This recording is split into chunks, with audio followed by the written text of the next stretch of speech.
พันครับให้กับยูโฟไปกับมาเลย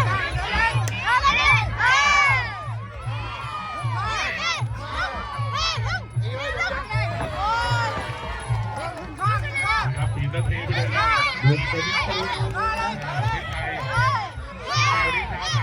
ลยครับโอ้ยนะครับทางคุณแม่บ้านนาจะเจอกับ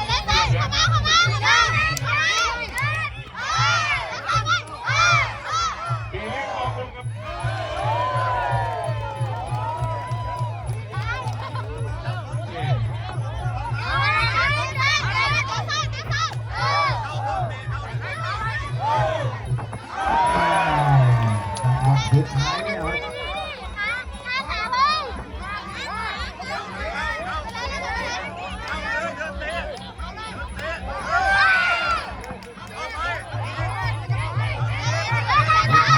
ขยับยิง